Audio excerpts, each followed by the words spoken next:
Hello everyone, welcome back to my channel. Today I'm going to be making a pros and cons list for my favorite video game, The Legend of Zelda: Twilight Princess. This game was my first Zelda game. It's been my favorite game basically ever since I played through it the first time. It has way more pros than cons, but a lot of people say that it's one of the worst Zelda games for some reason, and I have no idea why, even with the cons that will be listed. So, you know what, let's just get right into it.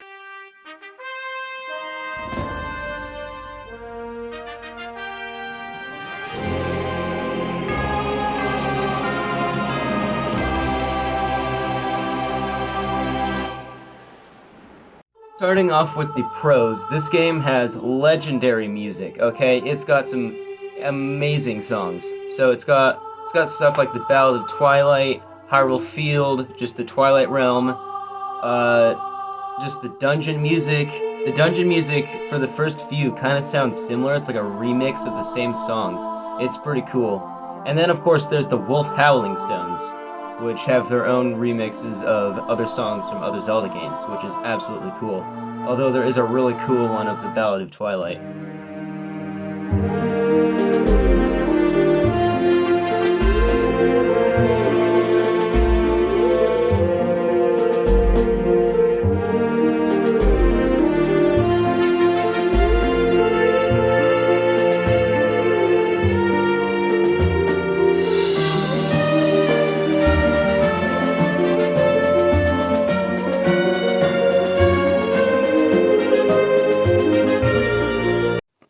Another pro I have about this game are the dungeons. The dungeons are absolutely fantastic. There's not a single one that I dread, well, except for the Twilight Realm. That one's weird. I don't really like that one. However, Arbiter's Grounds is obviously the most common favorite dungeon in this game. It is also my favorite, just anywhere dungeon in Zelda. It's this weird Indiana Jones themed Colosseum prison kind of thing, full of the undead. It's really cool, and the item is like a freaking Beyblade. How much better could it get? However, there's another thing. Normally there's a water temple that everyone dreads. The one in Twilight Princess doesn't suck that much. Another thing I really like about this game is how realistic it looks. I mean, sure, this game came out in 2006, but it was remastered in 2016 for the Wii U and put up to HD. However, they didn't really fix everything. Some of the characters are a little rather disproportionate, like they have bigger heads or something. But other than that, this game still looks absolutely fantastic. It's definitely the most realistic Zelda game. It looks great. The cutscenes, like this one here, are pretty cool to watch. Although, sometimes there are frame rate drops in the Wii U version, just because this game is really not supposed to be on HD.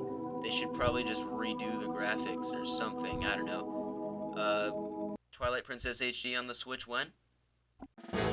Another thing I really like about this game, said before with the more hardcore and intense, is the fighting style. Especially compared to Wind Waker, which came before it, Twilight Princess has a much more, just all-around better fighting style than other releases. Like, there's way less of waiting around for enemies to stand back up with help of the hidden skills, and also just it's all faster paced. So like, see this boss here, fire is charging at you. It's all about timing, and it's a much faster paced battle than, say, any boss in Wind Waker or Ocarina of Time, except for Ganondorf. So, see here, you just go up and hit him, and then he immediately will stand back up again, and then you run away before he charges at you. It's way, way better. I really like that part.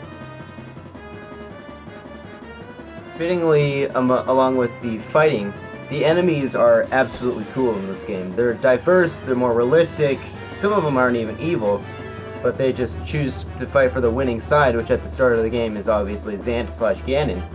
However, towards the end, the Boblins actually become on your side, which is absolutely epic.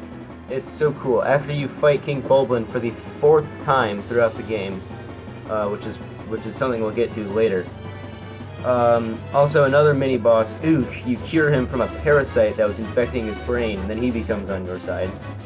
So some of these enemies are just corrupted, they're not actually evil. And there's also really cool elemental enemies like Freezards and Fire Keys and Dodongos. And another thing I like, you know how Breath of the Wild has those guardian things? Twilight Princess has these things that are similar called Beamos, except they're stationary, but they still shoot lasers at you, which is absolutely cool. And they're way less OP and scary than Guardians are. Twilight Princess has a lot of epic characters, okay? You got the characters that are important for the story, like Ilya and Midna and Colin. And then you've got the side characters, like Mayor Bo, Impaz, and Renado. And then you've got more like the Zoras and Gorons, like Darbus, Raleighs, and Rutella. They're absolutely cool. And then, of course, there's Zant, who has a really cool character build-up at the end. It's absolutely epic. I won't spoil it in case you haven't seen it, but here's a little flashback of it.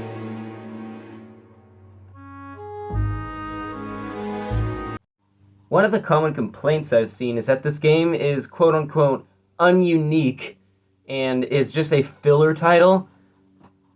No, not even close. What the heck? You want original? Then get your original.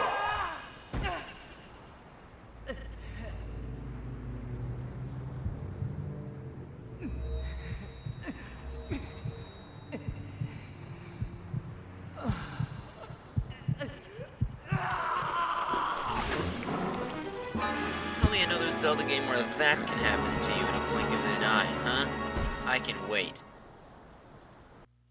Now we'll get to the much shorter list of cons that I have from this game, which there aren't many, but there's stuff that really makes me want to throw things sometime. One of those is the lack of minigames, okay? Like, Twilight Princess has hardly any compared to games like Breath of the Wild and Ocarina of Time. I mean, sure, you've got, like, the Star Tent, Flight by Fowl, but find all the cats? Really? Is that the best thing they could have came up with for a minigame? Also, there's collectibles like the Golden Bugs and Postals, and that's about it. While the dungeons in this game may be great, they do have some downsides. Like, Snow Peak has block puzzles that are on ice, they take forever and require math, which I don't feel like doing when I'm playing video games. Like, for me, when I'm playing video games, that's the whole point, is to not do math, because math is my worst enemy. But, like, the block puzzles require, like, geometry and all that weird stuff. And Snow Peak has 2 of them. And the Sacred Grove has a similar puzzle where you have to, like, navigate these statues back to their original place. It takes forever. And I always have to look it up every time because it takes, like, 20 minutes. But there's only one correct way to solve it, too. So there's no cheesing it. But that's how you get the Master Sword, which is absolutely pain. Another con I mentioned earlier were repetitive boss fights. So like I said earlier, you fight King Bulblin 4 times, twice on horseback, twice on one-on-one combat. You fight the Big Lava twice, you fight an Aralfos twice, you fight Dark Nuts at least 5 times. Hyrule Castle, there's like a lot of them. Sometimes you fight 2 or 3 at once, it's absolutely nuts. However, Dark Nuts I absolutely enjoy fighting. They're super cool, and they're a fun challenge. 2 at once, though, is kind of overkill. But other than that, the King Bulblin fights, at least the horseback ones, I absolutely despise them. At least on the Wii version, they're really hard to time right. So like you have to like swing around and stuff, it's really weird. At least the first one where you're fighting on the Bridge of Eldin, if you don't time it right, you go flying off the bridge, and he's completely fine. Or if you time it right by doing the exact same thing, he send him off the bridge. It's something I don't like that they definitely fixed in the Wii U version, which I can get by. The thing I really don't like are the ice physics just in general. Like, you slide way more than you would normally on ice. Like, sure, you don't stop very well, but when you start walking, you don't start going backwards and then forward. It's super annoying. And then, of course, the lava and fire are way too OP like they are in most Zelda titles. Like, if you fall in lava, it's this cutscene every time that takes about 10 seconds. and it does 2 to 3 hearts every time. I like Ocarina of Time's lava a lot more, where it's like solid, but you take a quarter of a heart damage per second. It's way easier to get out of, and Twilight Princess, if you touch it, there's no way to get out of it. So you just have to let that cutscene play and lose 2 or 3 hearts. And the Goron Mine's first room has a lot of lava and a lot of jumping platforms. I hate that room so much. I've almost thrown my controller out the window from that room. I hate it with a passion. No pun intended, a burning passion. And of course, if you play the HD version, there's one collectible item that's not in the Wii version that you can get that everyone hates, especially because they're completely useless now.